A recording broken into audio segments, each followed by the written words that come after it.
Good morning. Another week with the Senate Democrats doing important work to negotiate key provisions into bipartisan legislation. On House Bill 594, we managed to get some tax relief for seniors and families. Very proud of that. We included Senator McCurry's Senate Bill 64 to increase the senior citizen property tax relief credit, commonly known as circuit breaker. Not that long ago, Republicans were trying to cut the circuit breaker. Now Democrats have protected it, increased it, and tied it to inflation going forward. We also eliminated the state sales tax on diapers and period products. That was very similar to what Senator Patty Lewis has filed, and we're grateful to get that in the bill. I will tell you that Senate Democrats tried repeatedly to get the child care tax credit into that bill, and were beat back by the Republicans, even though we understand that it's a governor's priority. So at this point, I'm not sure if it's just a talking point or whatever it is, but that we could not get that into that bill. So that was disappointing. But we feel good about those wins. We also feel good about the delaying the corporate tax until after the last trigger goes into effect. Other Democratic negotiating wins, Senator Nurnberg's Clay County Sports Authority language is included in Senate Bill 80, and Senator Mosley's SJR on property tax relief for disabled veterans and spouses, awesome bill was included in SJR 46.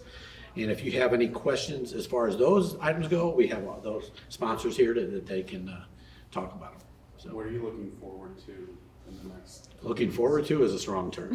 What are you looking to happen in the next couple of weeks? Well, I think the next couple weeks, the focus of the Senate will shift to the budget for at least the near future. It'll shift to the budget, and we have a deadline of the first Friday in May that it has to be done. Ours is the second Friday in May that it has to be, the 9th. And so it has to happen by then. So that'll probably be the priority of the Senate. Also, we have some great work, great folks that are serving on that. They have their priorities. They're trying to not only help the state, but there are certain districts. So I think that is our immediate priorities. Yeah, what are you fighting for in the budget? Me, personally? Well, what's the Democratic Caucus? I know that there's been a lot of discussion over education funding. Well, yeah, assumptions would be, I don't micromanage any of the other senators and what they do, but they're going to be looking to fully fund the formula to put that $300 million back into it.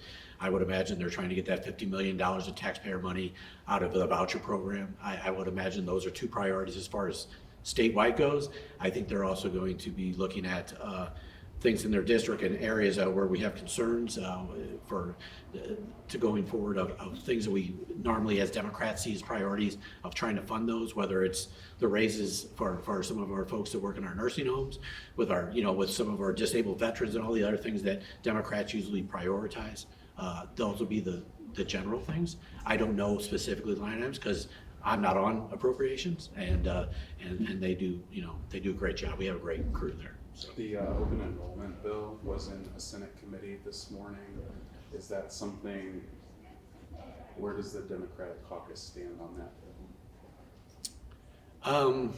Open enrollment. I mean, in general, this is really a complicated question. I don't know that I can answer this to sit here at the podium, but I will tell you is we don't have the way we finance our schools is not the same across the board, and that already makes it a challenging subject when you talk about open enrollment, moving from public school to public school, or whatever the case may be.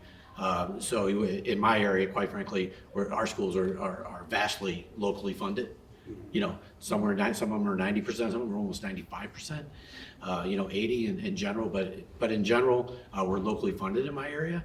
And then it doesn't make sense when you're shifting the money as far as the state goes. You might be, in some cases, literally talking about $700 that would go, the state funding part that would come with a kid to another school. So, I mean, what about the fact? I mean, the districts don't have to participate. They don't have to receive the new students. Well, here's the other thing. I'm not going to comment on a bill that's in committee over there. I think it's probably a ways away from being, if it happens at all, crafted at this point. If it happens at all, are we going to have a say in the Senate what that bill looks like? I think we will. Senate Democrats, I think, will definitely have a say what that bill looks like. Cool. Thanks, everyone. Thank you.